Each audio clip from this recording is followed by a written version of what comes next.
Okay, I'm here IPL 5. I'm with Saintvicious from Cursed, North America.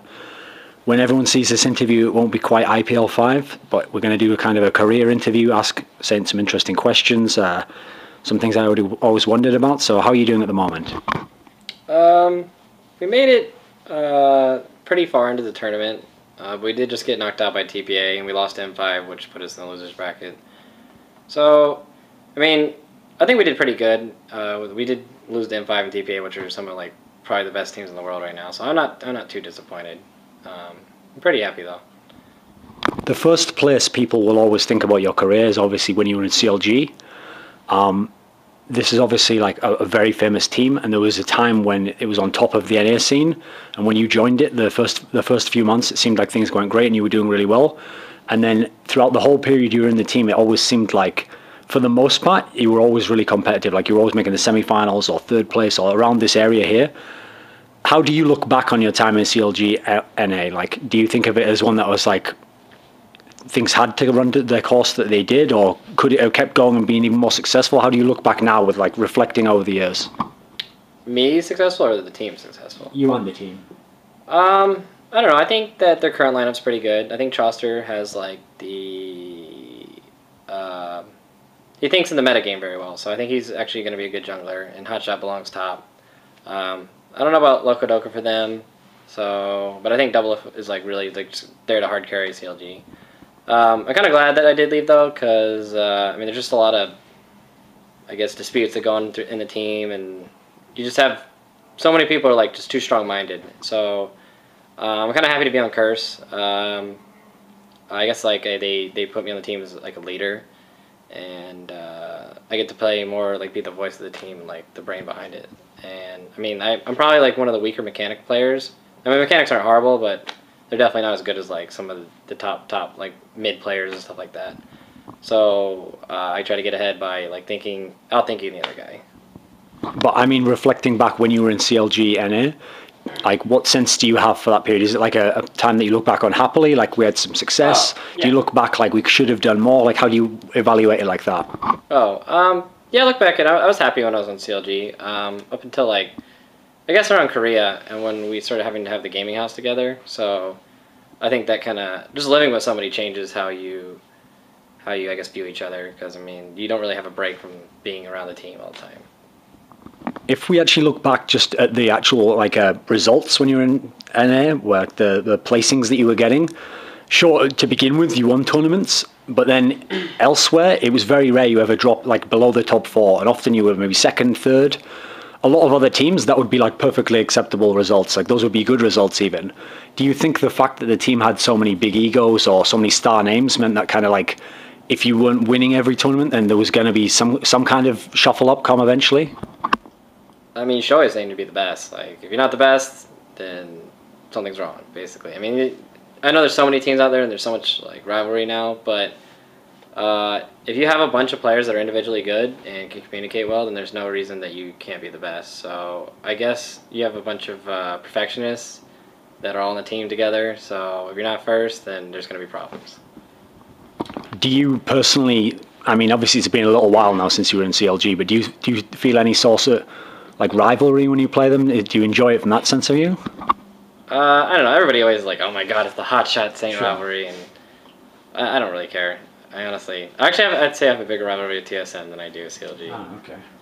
So, I mean, actually, that brings up something I wanted to ask you about, something a little bit off topic. Did you ever see this fan fiction that someone wrote about you and Hotshot? You did? What did you think of it? There's just some weird people out there. That's all I gotta say. Do you think it was funny? It seemed pretty creative. There's a bunch of those out there actually, but yeah. And I mean, they've been written about other players, and too. Okay. It's just there's just people with too much time on their hands. Obviously, I mean, well, the reason that fan fiction was even written is because when you left, Hotshot himself actually moved down to play jungle role. How would you evaluate how he did? Because obviously he's now gone out of that role. So, do you think like he was good for what the team had in its composition? Like, how would you evaluate how he managed as a jungler?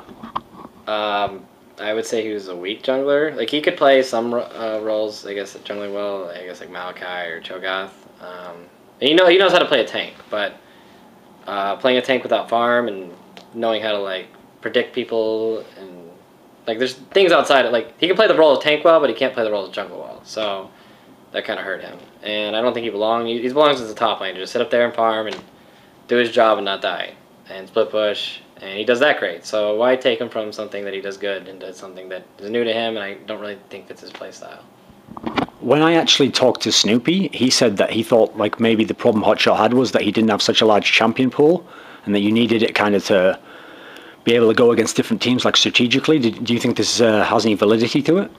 Sort of. I mean, look at M5. Like they honestly will play maybe 2 or 3 champions in a whole tournament, like for their jungler. So you really only need like 3 champions, and then maybe one that you can back up on that you're not as good with, in case you get banned out. So it can hurt them a little bit, but it's not that big a deal. I think the sense in the community is that like the thing that kind of drove your team apart when you were in CLG was this trip to Korea, because then everyone, even if beforehand there were ever any disputes, you know, you could have time apart from each other or you could just play a little bit, but when you're in Korea, you're sort of all in the same place. It's constant and going on, and there's the pressure from the other teams to play as much as they do and stuff. And it seems like while the EU team of CLG kind of liked that, it seemed like they thrived on it.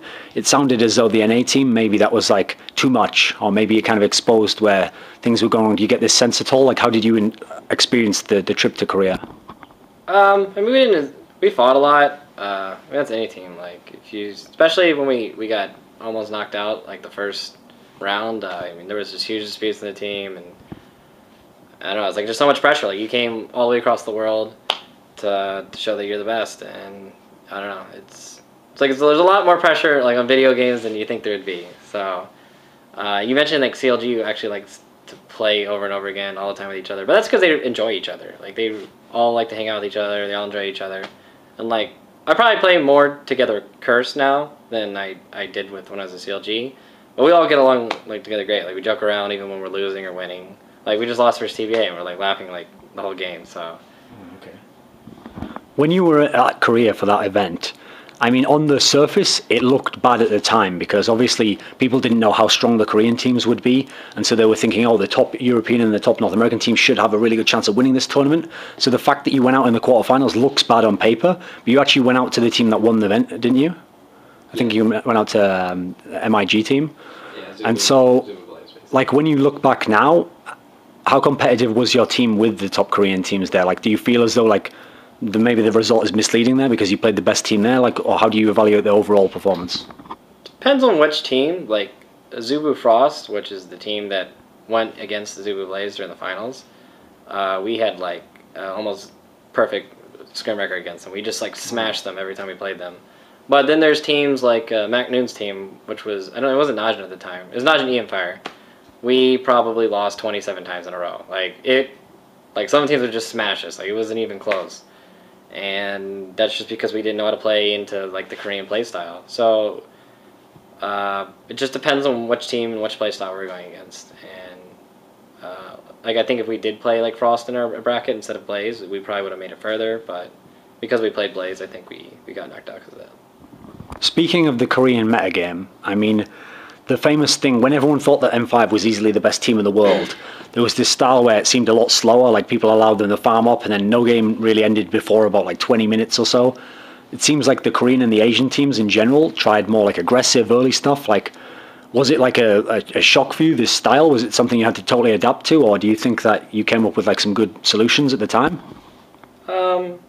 We had some things that worked okay against it, but like it didn't fit CLG style at the time. Like we didn't know how to, because the players that like I just wanted to farm the jungle at the time. I didn't counter jungle as much then, and then Doubelift just wanted to sit bottom and farm because he's still being coached by Choster at the time, and Hotshot just wants to sit top and like freeze as a tower and just farm. So we're stuck in the NA meta where we don't want to like push back against people. We just want to sit and like try to hold as long as we can and farm as long as we can, and that just doesn't work when you have extreme aggression and people just like.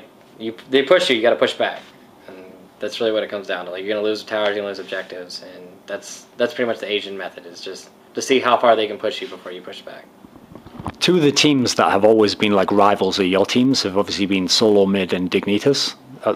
Going back to Dignitas, sure. What do you think it was about these teams that always brought out close games or back and forth results? What do you think? Wasn't CLG? Yeah. They were just the only other competitive teams in the NA. The NA scene, I guess at the time, there's just no competition. So, I mean, that's why you have those star teams. Yeah, okay. Now that we see all these Asian teams, not just even Korean teams, coming into League of Legends, and they seem like very strong, people will look at the scene and see, okay, well, who comes after the Korean and Asian teams? You've got maybe Moscow 5, CLG EU, but then it seems like the North American teams, at least in people's minds, have kind of dropped down below these other teams. What would you define as the thing that's holding the NA scene back from being just as strong as these others? I'd say previously it was lack of competent scrim partners, because a lot of the top teams refuse to scrim each other just because of like rivalries and things like that. Like CLG wouldn't scrim TSM, and then TSM wouldn't scrim us for a while, and then CLG wouldn't scrim us for a while. Like we didn't want to scrim them, and it's basically so you're reduced to playing against sub-level teams that you just smash fast, and so you get kind of complacent to do things that would be a mistake against a better team like that. So I don't think that's as much of a problem as it is now, because the NA teams kind of like see, they're like, damn, we can't do this anymore. So that's, I guess, why, like, we didn't place too bad in this tournament. I think CLG.NA will probably go out like in the semifinals or something like that. So, and they also had a lot of time scrimming against CLGU. Like, that's one of the reasons why I think that they're performing well this tournament, because they have their sister team, which they can just play all the time if they want to play all the time. Yeah, I mean, that's pretty much like the main reason. Even though, as I stated, the status of the scene is kind of like that, where some of the NA teams haven't had the big results recently, they've still, a lot of those star names still exist within the North American teams, and a lot of them have been in each of the different teams now. It seems like there's been a lot of shuffling. Do you think one of the problems maybe of the North American scene is like this tendency to try and make like all-star lineups all the time and get like the star player from this team who beats you and then kick out the person who's perceived as your weakest player, maybe skill-wise or something like that? I hate when people bring that up, because, okay, SGS has swapped players, I think it's 27 times since the creation of their team. WE has swapped their entire roster out like at least 4 times. Even right before World Finals, they swapped 2 players, just kicked them straight off the team, and went in with somebody they played with for two months. Zubu Blaze, they kicked out their top laner. Like, pretty much in Asia, if you don't perform, you're instantly off the team, because there's somebody right behind you that is willing to perform. They want to play, you know. So you just can't get lazy. And thing is people don't really follow that, because I guess it's harder to. I guess it's not as publicized to the like the Westerners and all that.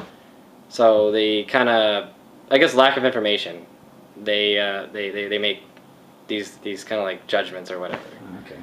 Well, I mean, to put it the other way then, people would say if you looked at the NA scene, for every single position you could find someone who's like top 5 maybe in the world at that position amongst all the teams. You wouldn't agree? No. They're not that strong? Debatable. Like, I'd say you could make an almost dream team, but I don't think it would work together. Like, the playstyles wouldn't work together well. You know, like if you had like Doubelift on AD carry, and then I'd probably put Chaucer on support, and then like maybe me on jungle, and then let's see. Like right now, I feel like I'm trying to find my playstyle. So, and then the mid laners, I think are like, I don't think there's any mid laners that match up to like a top level. Like they're like right below, like Alex Itch or W Messiah. Like they're like right under, you know, being like the best, like being like as good as them. And then the top laners, I don't really think there's like, for our team, I think Voyboy'd honestly is the best top laner in NA. So, but even still, his playstyle doesn't match well against the Asian playstyles, because how they get out of like they have a mismatched skill matchup. They'll just 2v1 you. Like, they won't even play against you. So, they use strategy to beat out, like, you being a top player. So, I don't think you can even make a top team that would be full and competitive. Like, you'd have to find ways around it. Do you think, then, that that's like that's something that kind of the scene itself has had to learn about League of Legends, that even if you have like a bunch of star players, it can be weaker in the sense that if you, think of it like the NBA, okay? In each NBA franchise, it's unusual that you can afford more than maybe 1 or 2 star players. It's very difficult to get more because of the cap space, etc. And so really, depending on which positions you have your star players at, that's going to define like the strategy and how like teams play against you and how you play against them. The matchup of like their star players in the other positions versus yours. Is League of Legends very much like this, do you think, in terms of how teams have to build an identity, not just like putting in one player and then swapping another one out next event? More so for the NA scene. I think there's more of a player pool in Asia. So, like I explained that earlier. But I think the NA scene really falters from that. I think they have that kind of problem. So sometimes you're like, man, our top laner kind of isn't like performing well. Like, we're going to try to learn to play around him, but maybe there's somebody better out there. When you do have a star player on your team, though, or even if you're the star player on your team, how much in League of Legends do you think it's about kind of letting the star player dictate the play and he kind of does his thing and then you team play around him, or how much is like having an overall strategy and he has to take his place within that? Like, what's the balance, do you think? It kind of depends on the team. I mean, I'll give M5 as a prime example. They pretty much build their entire team around Alex Itch. Their entire team is there to support Alex Itch. Like, and they'll build whole team comps. Like, they'll build like Xin Zhao or Mumu and then like some other dumb tank top, just so like Alex can do whatever he wants to do, you know. And then Diamond will lose farm. He'll like let himself get behind just to like pick on people, just so that Alex can get ahead and things like that. Like, they basically play their strategy around Alex. But other teams, maybe they don't do that as much. Like, I guess TSM, they kind of all like ping off each other, you know, then they all like work together. There's no real like superstar. So they have a lot of good players and a lot of star players. It's just people work together in different ways, or you build your strategy in different ways. Okay, when I say this, everyone watching has to bear in mind this tournament hasn't finished, so we don't know how the results might affect things. But to talk about Moscow 5, when you think of the run they had in 2011, where people were saying, oh, they're by far the best team in the world, you know, they're like a level above everyone because they were winning all these tournaments,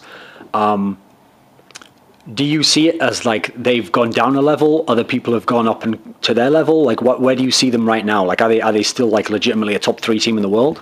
How do you see that, you know? Say a top 3 team in the world is like, that's like such a broad statement because there's so many teams and different teams play against each other. I mean, in your perspective, okay then. Yeah, but so I mean, it's just, you can't just be like, this is the best team in the world, because maybe they're the best team that week, or they're the best team on that patch, or you know what I mean. So it's so hard to just say something's the best or the top. But I mean, it sounded like you didn't agree also that they were like the clear-cut best before. No, definitely not. And it's so funny because like we'd been to Asia, we played against the Chinese teams, and we went to Korean invitationals before anyone had ever even like heard of a Korean team. And we played against them like while M5 was like on the rise, and we tried to like tell all the other NA players like, well, just wait till Asia gets in it and you'll see, you know. And like we played against TPA before, and so at the time, yeah, M5 smashing the European scene, which NA actually had a really like good run where they just like crushed all NA Europe, and then M5 came along, and then yeah, like the NA scene and the European scene just wasn't even competitive. So when the Asians came around, I guess it kind of changed the game, and every team had to like, you have to catch up like fast, or else you're just going to be left in the dust.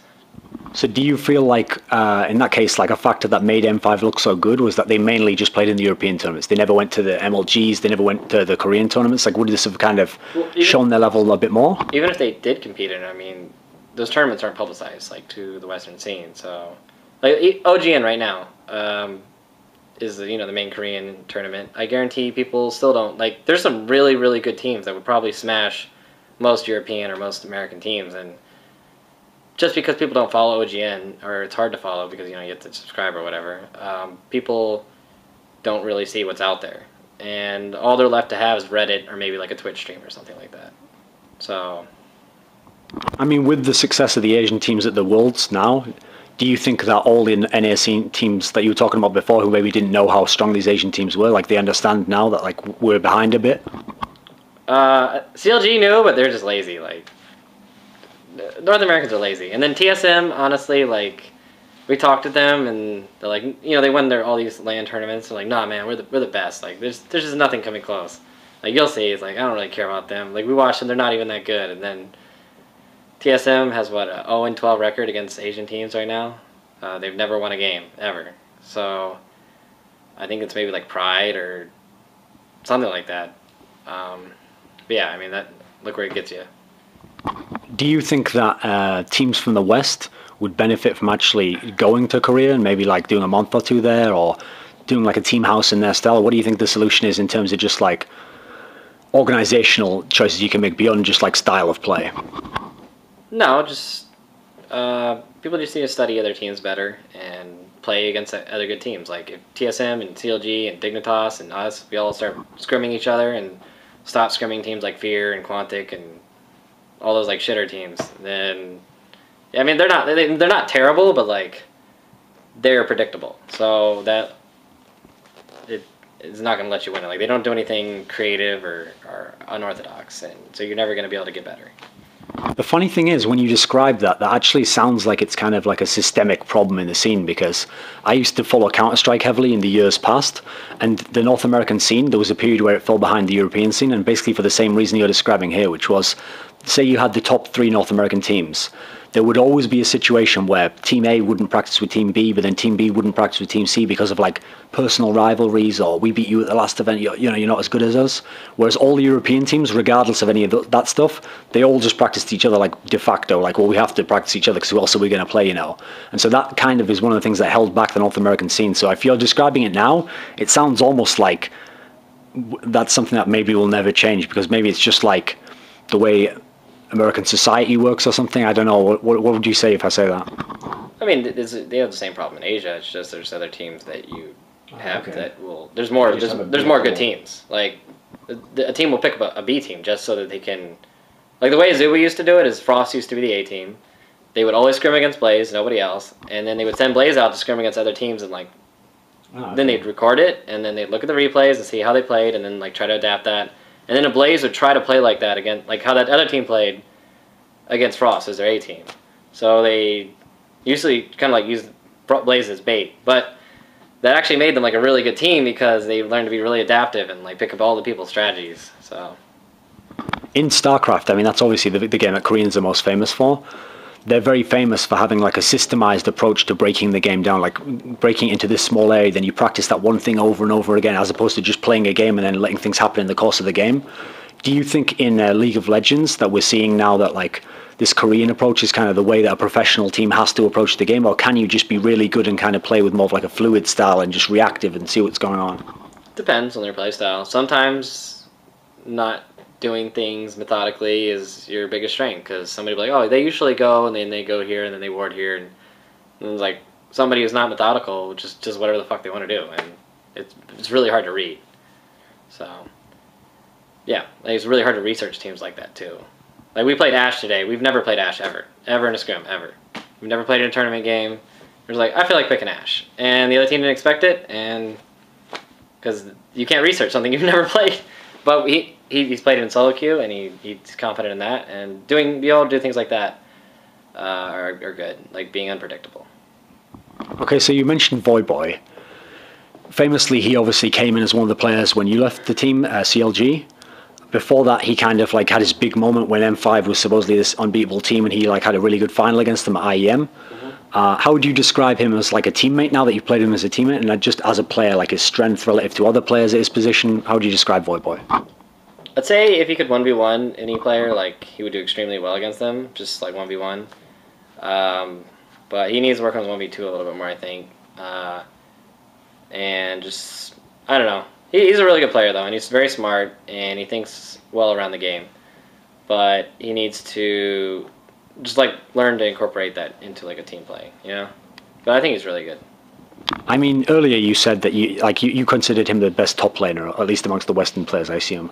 For North America, yeah. Okay, so I mean, someone cynical would say, yeah, but he's in your team now, so that would be like the political answer to say. Was there a period of time that you thought Hotshot was the best top laner? Like, when did your opinion change in this sense? Hotshot has his own playstyle, so he just sits and farms and he's safe. So everybody has something they do special. But Voyboy, like as far as just one-on-one aggressive, he's probably the best. Like, and I would say that even when he was on CLG, like I thought he did his job very well.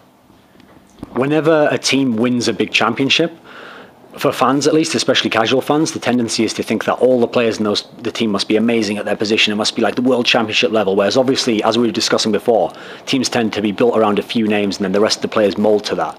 So of all these big Asian teams that you think of as like really, really good, who would you pick out as the people who you think are like the most pivotal elements that are making these teams so dangerous?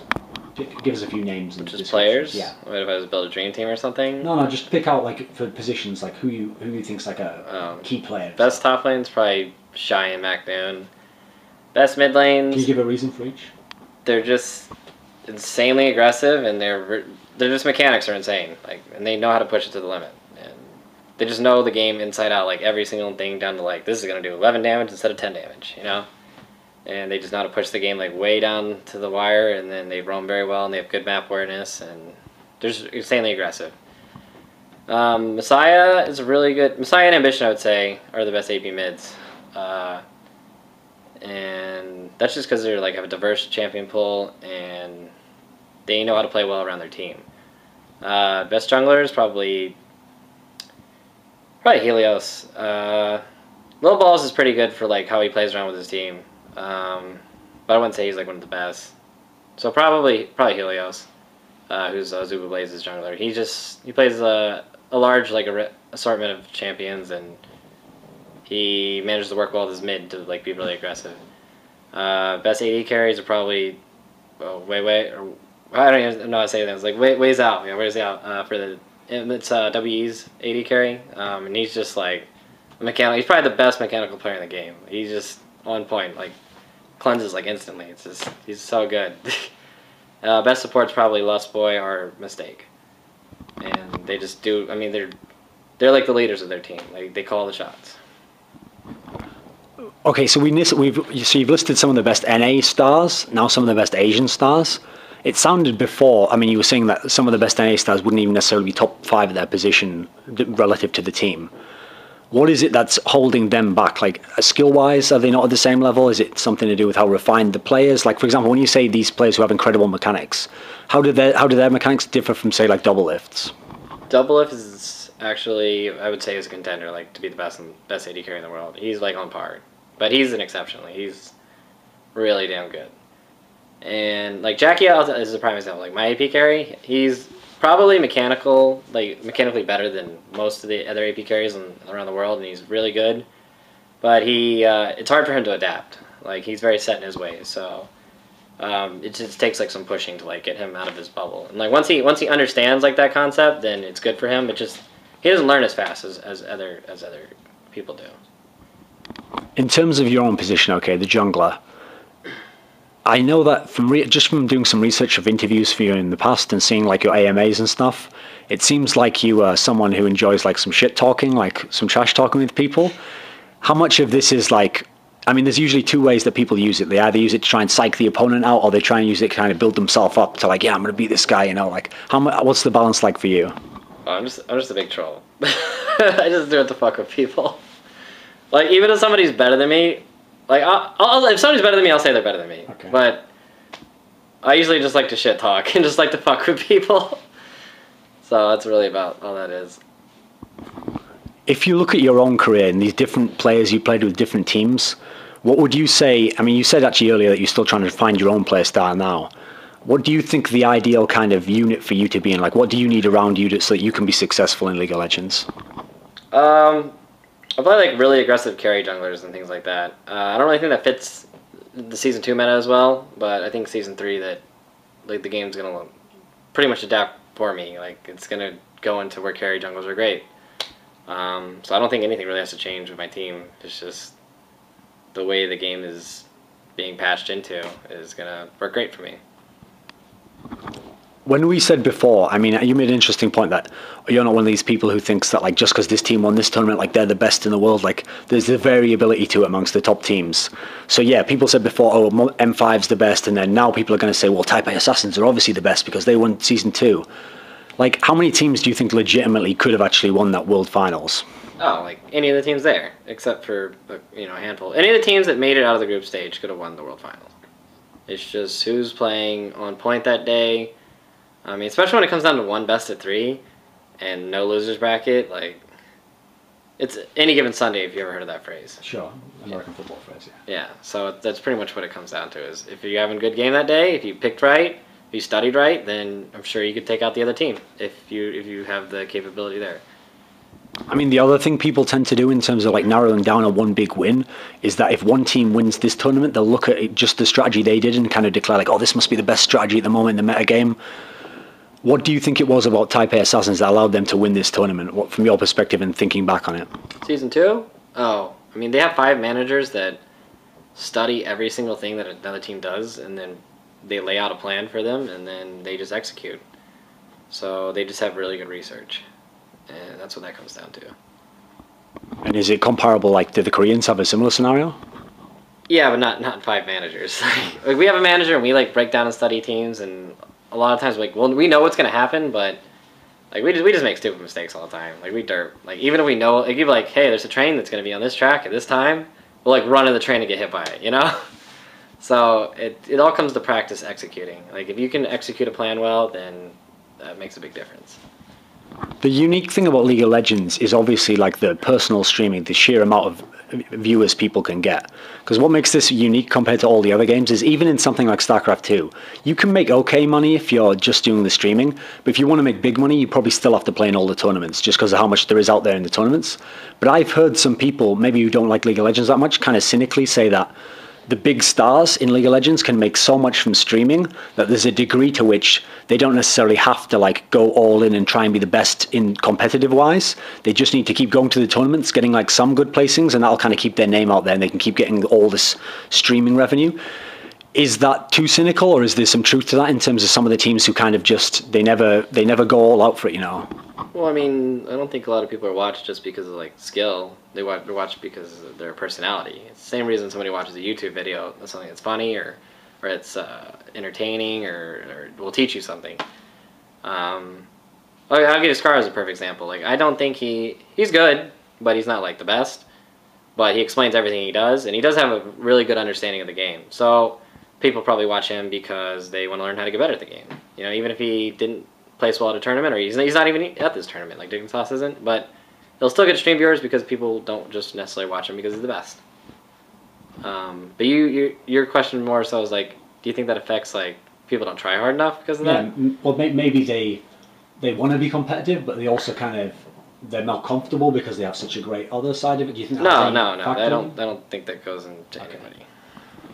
Thinking of your own career, any point in it, which can you pick out like a tournament or a series or even one specific game where you feel like this was like the most perfect League of Legends you personally played? Like, is there one that springs to mind, like everything was just clicking, or I had exactly the right thing in mind, or I just made all the moves?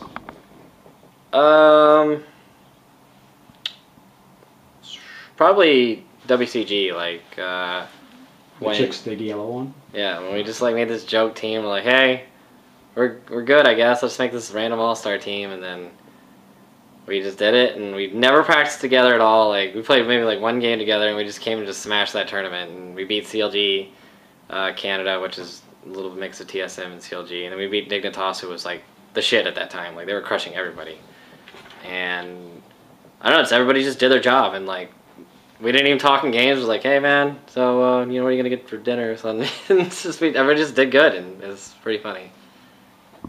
I mean, that tournament, if we looked at the people you beat in it, you said at the time, you said jokingly, I don't know, or in trivia, like, this was like the best team you ever played in, maybe because of the memories like you're mentioning now. The teams you played, though, in that tournament weren't necessarily like the caliber of the ones we think of now. They had everybody that was in the Zubu. They had TPA there. Okay. They were just different named teams at the time. Okay. They had MIG, which was Najin, which is Mac Noon's team.